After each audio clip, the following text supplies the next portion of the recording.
Okay student.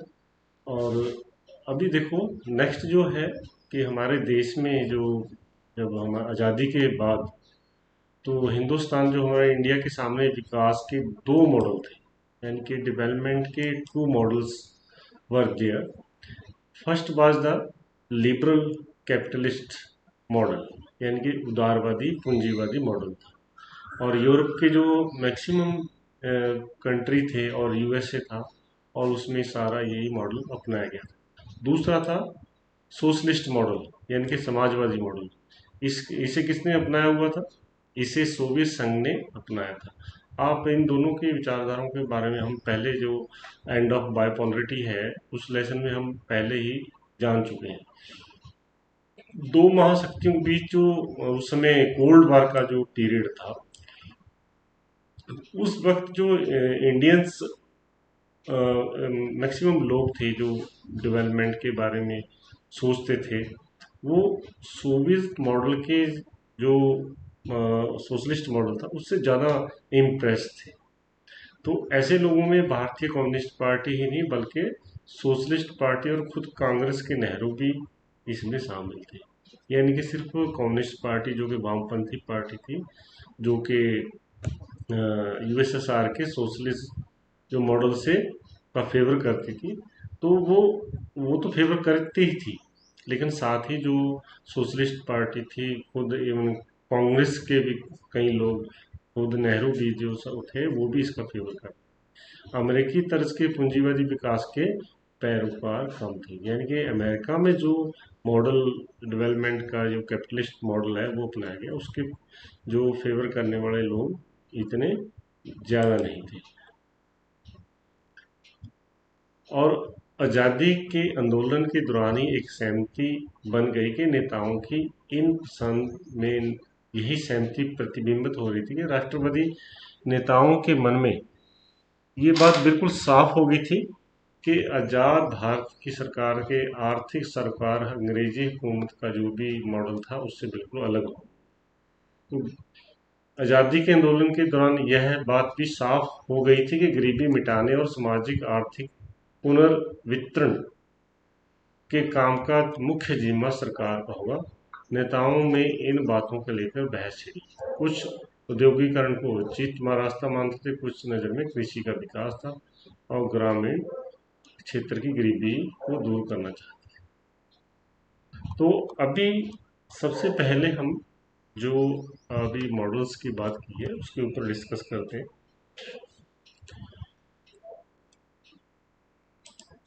Models के ऊपर जो अभी हम जो आइडिया ऑफ डेवलपमेंट है,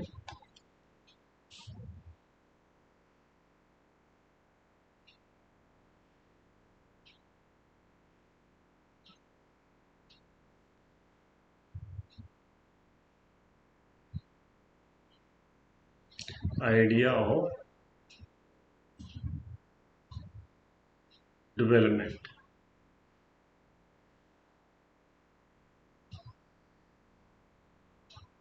इस आइडिया ऑफ डेवलपमेंट में क्या है कि इसके दो पहलू हैं। एक क्या है? Economic growth. दूसरा है सोशल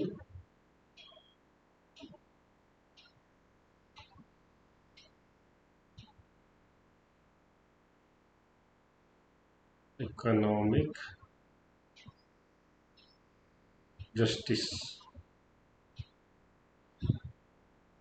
अगर जो डेवलपमेंट को मापने का तरीका था, या तो हमारी आर्थिक समृद्धि हो रही है और साथ ही साथ सामाजिक आर्थिक न्याय भी उसके साथ चल रहा है। तो ये जो डेवलपमेंट का एक आइडिया था। इसके साथ ही जो तीन तरह के जो आगे हम इसकी जो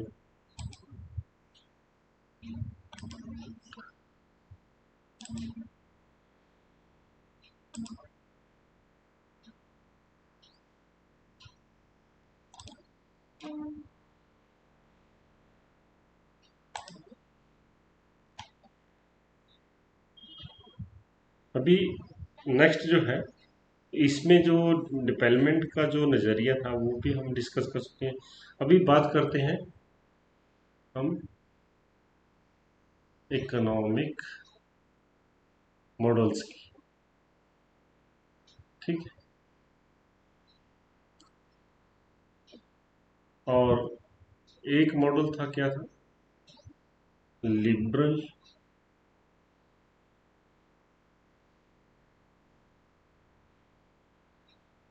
कैपिटलिस्ट, और दूसरा था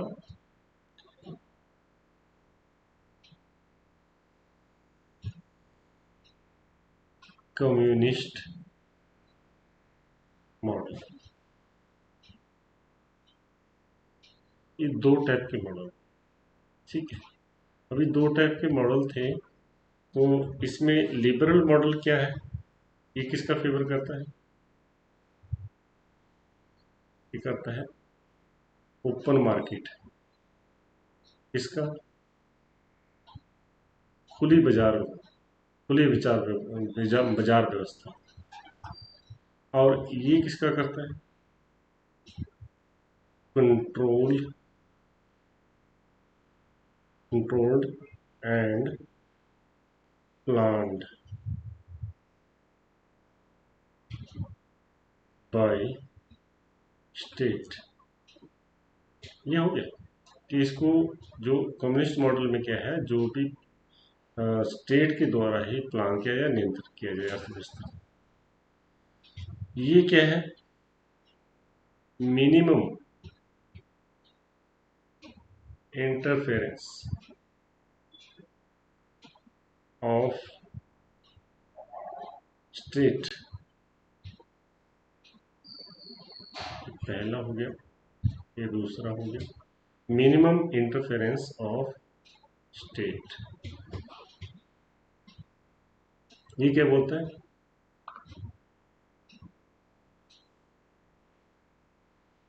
owned by state, owned by, यानी कि जो भी स्वामित्व है वो बिल्कुल ही इसका होगा। किसका होगा? स्टेट का होगा। मलकियत किसकी होगी? स्टेट की। तो ये सारी चीजें जो है हमारे दो मॉडल थे। समझ में आया बच्चों? कौन से मॉडल थे? जो उदारवादी पूंजीवादी मॉडल, और जो साम्यवादी है, इसको समाजवादी मॉडल भी कहा जाता है। ठीक है, दो मॉडल्स थे। अभी समझ में आ गया? दो मॉडल के ऊपर पहले भी हम थोड़ी बहुत ही चर्चा कर चुके हैं, अभी हम यहाँ पर भी चर्चा कर चुके हैं। अभी दो मॉडल के बाद, ये तो हो गया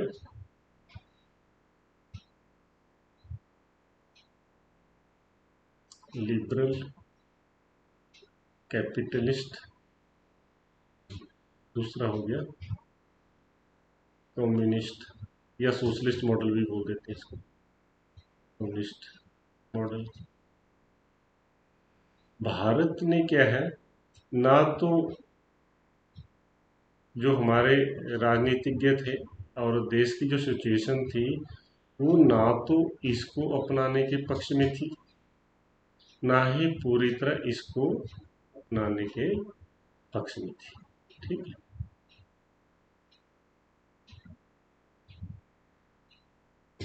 उन्होंने एक बीच का रास्ता अपनाया। कैसे?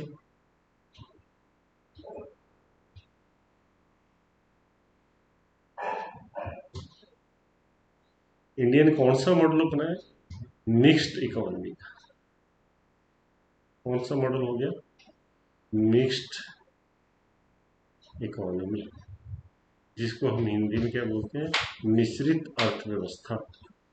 क्या बोलते हैं? मिश्रित अर्थव्यवस्था। इसमें क्या है, कुछ फीचर तो इससे ले लिए और कुछ फीचर इससे ले लिए। जितने भी बड़े लार्ज स्केल इंडस्ट्री थी,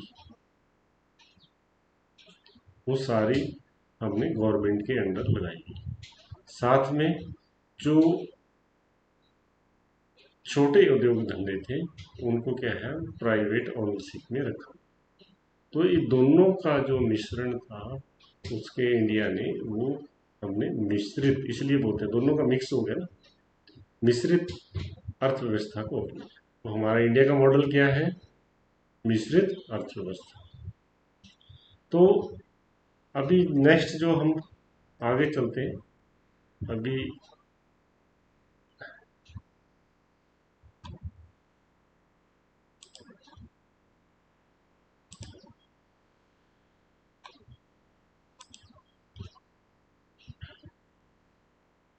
ये हमने यहाँ पर जो मॉडल्स की बात की थी वो हमने अलग से डिस्कस कर ली। और ये प्लानिंग कमीशन है, इसके बारे में हम अलग से क्लास चलाएंगे। प्लानिंग कमीशन और ये अपना नीति आयोग, इसके लिए अलग से क्लास होगी, इसको अलग क्लास में ही पढ़ेंगे हम। आगे है कि प्लानिंग, नियोजन क्या होता है? प्लानिंग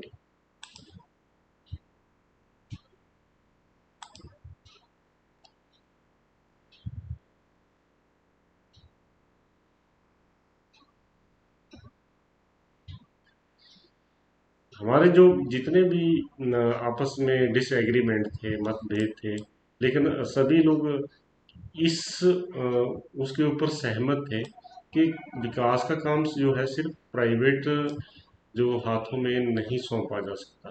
इसके लिए सरकार के लिए जरूरी है कि विकास का एक खाका अथवा योजना तैयार करे। दरअसल क्या है, जो अर्थव्यवस्था के पुनर्निर्माण के लिए नियोजन के विचार को 1944 और 1940 और 50 के दशक में पूरे विश्व में जन समर्थन मिला। यूरोप में महामंदी का शिकार हो होकर कुछ शब्द सीख चुके थे। जापान और जर्मनी ने युद्ध की जो उस समय मार झेली थी, क्योंकि 1945 में क्या हुआ था, वर्ल्ड वॉर सेकंड चला था, उसमें समाप्ति हुई थी और अपनी अर्थव्यवस्था फिर से खड़ी कर ली थी।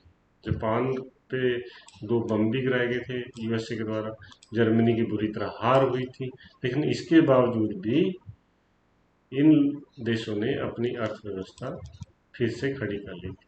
सोवियत संघ ने 1930 और 40 के दशक में क्या किया, कितनी भी कठिनाइयां थी उसमें क्या, इसमें शानदार प्रगति की थी। 1917 में कब हुई थी रशियन क्रांति? हम पहले भी इसके बारे में डिस्कस किया है, रशियन रेवोल्यूशन 1917। तो हम बात कर रहे हैं 1930-40 की। इस 10 ईयर्स में रशिया ने बहुत ज़्यादा अभूतपूर्व तरक्की की थी। तो इसी के बीच क्या था कि सारा जो जो कारण था वो था प्लानिंग के ऊपर, कि अगर हम सही प्लानिंग से चलते हैं तो क्या होगा, हम विकास कर सकते हैं। तो जो भी ये योजना योग का निर्माण हुआ ऐसे ही मतलब तुरंत नहीं हो गया, उसके पीछे सारी जो स्टोरी थी, ये सारी कहानियां थी, सारा एक्सपीरियंस था, उसी के बाद इसका इम्प्लीमेंट किया गया। ठीक है। और जो निजी निवेशक थे, मतलब उद्योगपति और बड़े व्यापारी थे, वो उद्यमी क्या थे, इस प्लानिंग के पक्ष में नहीं होते, क्योंकि अगर वो प्लानिंग करेंगे तो गवर्नमेंट अपने हिसाब से अर्थव्यवस्था को चलाएगी, लेकिन वो क्या है, वो चाहते हैं कि सरकार का कोई अंकुश ना हो। लेकिन भारत में ऐसा नहीं, भारत में क्या है, ऐसा नहीं है, भारत के उद्योगपति इस टाइप से नहीं सोच रहे। तो अभी एक बहुत ही महत्वपूर्ण जो चीज़ है वो हम पढ़ेंगे, बॉम्बे प्लान। क्या चीज़ है बॉम्बे प्लान? इसके ऊपर स्पेशल एक क्वेश्चन भी आ सकता है, बॉम्बे प्लान कि what is Bombay plan. Bombay plan की देखो आपकी बुक में बिल्कुल क्लियर, 1944 में उद्योगपतियों का एक तबका एकजुट हुआ।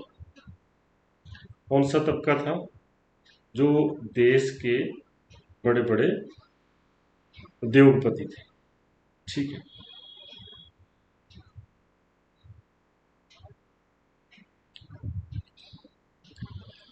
तो 1944 में उद्योगपतियों का एक तबका, यानी कि एक तबका मीन्स ग्रुप ऑफ इंडस्ट्रियलिस्ट एकजुट हुआ। इस समूह ने देश में नियोजित यानी कि प्लान्ड इकोनॉमी चलाने का एक संयुक्त प्रस्ताव तैयार किया। ये जो उद्योगपति थे, इन उद्योगपतियों में कौन कौन शामिल थे?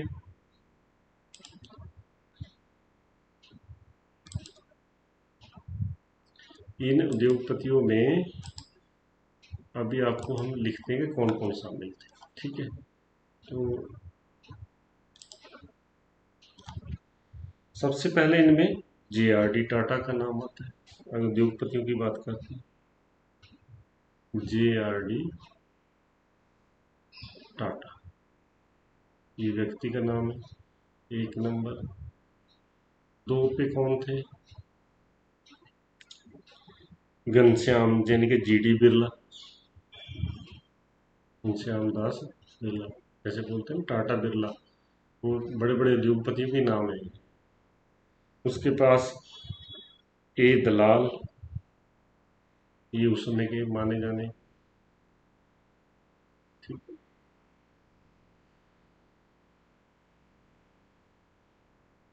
श्री राम,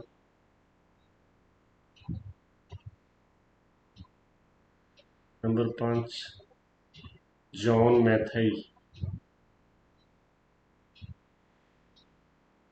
ठीक है। नाम तो आप हिंदी में भी वैसे लिखना है, श्री राम को श्री राम लिखना है, ए को ए दलाली लिखना है, तो हिंदी वाले भी ऐसे ही फॉलो करना है। नंबर 6 पे AD श्रॉफ, AD श्रॉफ। और इसके अलावा और भी नाम है, ये मेन मुख्य मुख्य उद्योगपति थे। इन्होंने क्या किया, प्लान्ड इकोनॉमी के बारे में कब किया? 1944 में। तो बॉम्बे प्लान कब बनाया गया था? बॉम्बे प्लान कब बनाया गया था? 1944 में। कौन कौन से उद्योगपति थे इसमें शामिल? ये सारे वाले।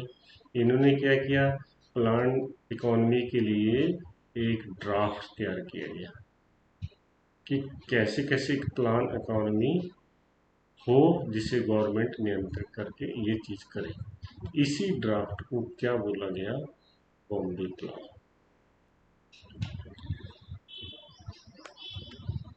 अभी ये प्लान क्या चाहता था? Bombay plan wanted to state, क्या है, नेक्स्ट ले लेते हैं इसको। ये नोट कर लिया आपने? नोट कर लेना साथ साथ, अब वीडियो पॉज करके भी आप नोट कर सकते हैं, ठीक है। अभी इसमें क्या था,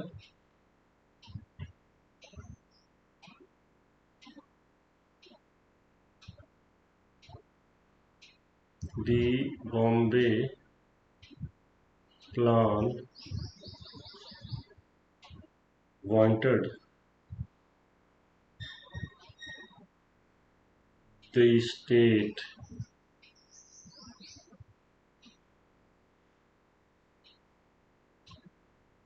to take measure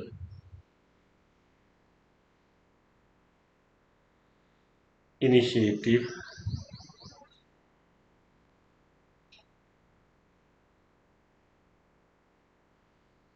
measure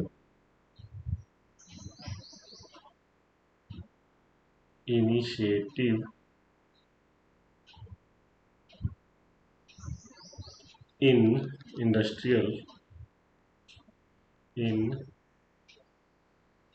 industrial and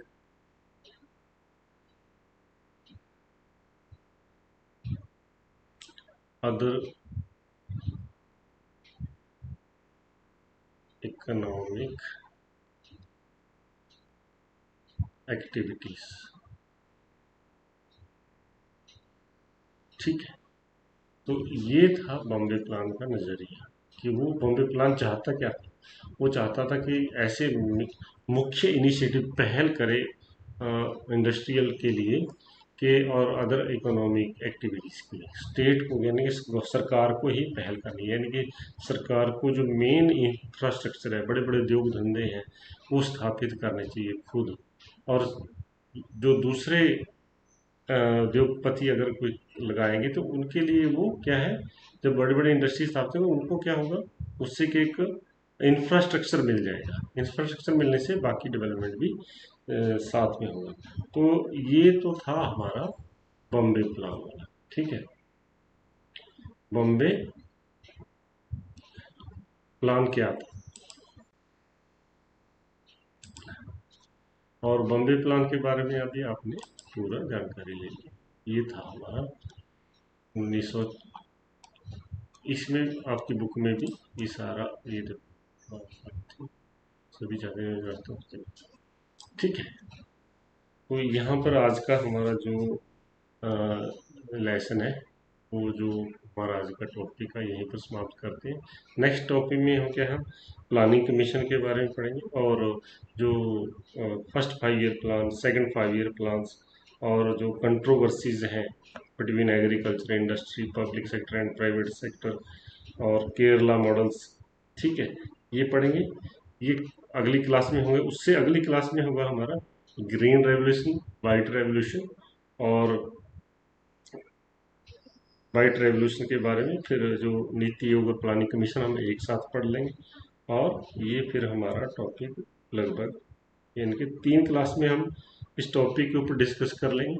और उसके बाद जो क्वेश्चन आंसर्स हैं वो हम फिर उसके बाद सारे डिस्कस करेंगे। जितने भी एक्स्ट्रा क्वेश्चन हैं, ऑब्जेक्टिव टाइप क्वेश्चन हैं, बुक बेस्ड क्वेश्चन हैं, वो सारे हम फिर उस समय करेंगे। चलो, थैंक यू स्टूडेंट्स। तो आज के इस टॉपिक में आपने इसको रिवाइज करना है, इसको ध्यान से वीडियो को देखना है, और वीडियो को देखने के लिए आपका बहुत बहुत थैंक यू। जो स्टूडेंट आपस में शेयर भी कर सकते हैं ताकि मैक्सिमम स्टूडेंट जो हमारे स्कूल के हैं वो इसका लाभ उठा सकें। Thank you very much.